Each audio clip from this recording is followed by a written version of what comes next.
Assalamualaikum warahmatullahi wabarakatuh. Perkenalkan, saya Feni Kurniati dengan NIM G1E121043. Saya, perwakilan dari kelompok 5, akan mempresentasikan hasil diskusi kami, materi agama yang berjudul Islam dan Globalisasi.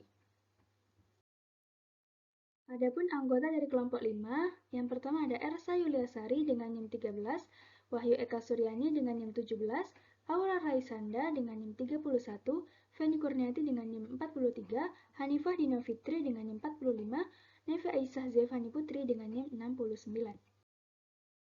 Islam menghadapi globalisasi. Secara langsung maupun tidak langsung, globalisasi memberikan stigmatisasi dalam budaya Islam, sehingga menimbulkan stereotip dalam Islam dan kini kita mengenal Islam modern dan Islam tradisional, lalu Islam moderat dan Islam fundamental. Konsekuensinya adalah timbullah perpecahan dalam tubuh umat Islam dalam menghadapi era globalisasi ini hingga memunculkan dua kutub, yaitu pro-globalisasi dan anti-globalisasi. Namun demikian, umat Islam seharusnya tidak terpecah karena globalisasi merupakan proses yang pasti harus dihadapi oleh umat Islam. Globalisasi yang memiliki pengertian arus orang-orang, barang-barang dan jasa, informasi dan gagasan yang melewati batas-batas negara, bangsa, dan kebudayaan lokal, nasional, atau regional, menurut Az-Zumardi Azra 2002, akan menjadi suatu keniscayaan bagi umat Islam. Oleh karena itu, untuk menjadi suatu hal yang wajib untuk umat Islam untuk senantiasa produktif.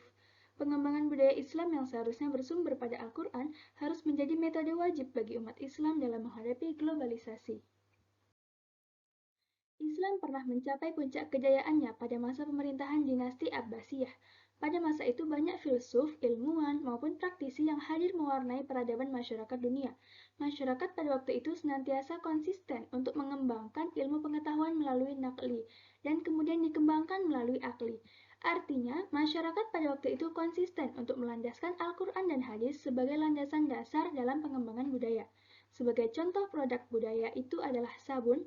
Ini merupakan produk yang dikembangkan dari aspek filosofis yang bersumber pada Al-Quran dan Hadis, yaitu toharoh bersuci. Pada akhirnya, sabun merupakan produk budaya Islam yang sekarang digunakan oleh seluruh masyarakat dunia. Terhadap budaya populer, umat Islam seharusnya tidak perlu takut ataupun was-was akan budaya tersebut. Memang, secara pengaruh keberadaan budaya populer memiliki dampak yang sangat signifikan bagi akidah maupun syariah dalam Islam. Dengan senantiasa penekanan pada aspek nilai-nilai keislaman, pengaruh budaya populer yang buruk seharusnya dapat ditangkal. Umat Islam seharusnya juga dapat memanfaatkan budaya populer sebagai alat untuk mendakwahkan nilai-nilai Islam dan bukan justru menolak mentah-mentah budaya populer, karena diterima atau tidak bahwa budaya populer adalah bentuk budaya yang sangat diterima oleh masyarakat dunia. Bagaimana menjadikan relasi antara budaya populer dan budaya Islam menjadikan PR besar bagi umat Islam untuk menghubungkannya menjadi suatu hal yang berujung positif, sehingga memberikan pemahaman bagi masyarakat Islam bahwa globalisasi bukan merupakan mimpi buruk bagi umat Islam. Selanjutnya, peran dan kontribusi Islam dalam peradaban global. Ada beberapa keunggulan yang dimiliki Indonesia dibanding negara-negara Muslim lain sebagai potensi pusat peradaban, yaitu memiliki penduduk Muslim terbesar di dunia, memiliki wilayah paling luas dan paling subur, memiliki budaya tradisional yang paling kaya, letak geografis yang jauh dari pusat konflik, sumber daya alam yang beragam dan melimpah, dan merupakan negara demokratis terbesar ketiga di dunia serta pertama di dunia Islam.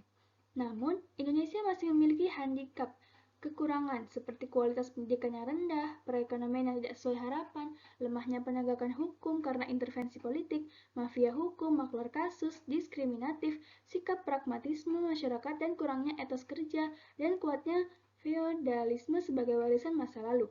Kekurangan atau rintangan tersebut perlu penanganan tidak hanya dari masyarakat, tapi juga pemerintah.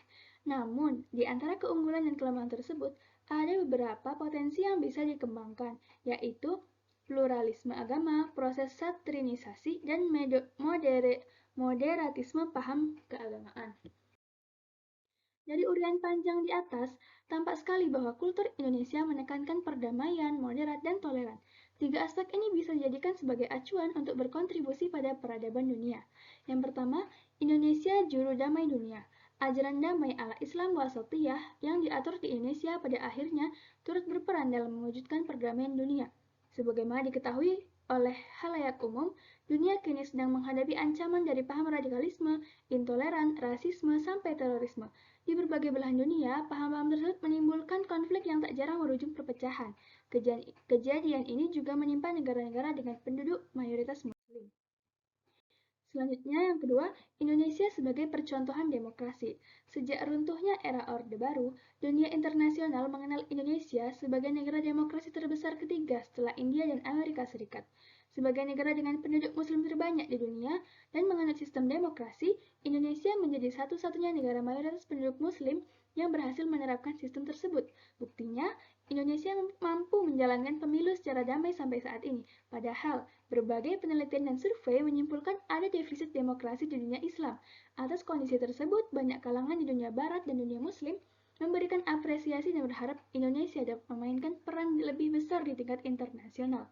Di antara peran yang mereka harapkan adalah menyebarkan Islam moderat atau wasatiyah dan memberdayakan demokrasi di dunia Muslim. Yang ketiga, Indonesia juru toleransi. Salah satu hal yang membuat Indonesia dilirik oleh dunia adalah mengenai toleransi antar umat beragama. Kehidupan umat beragama di Indonesia patut dicontoh. Mereka hidup damai berdampingan dengan rukun dan saling pengertian.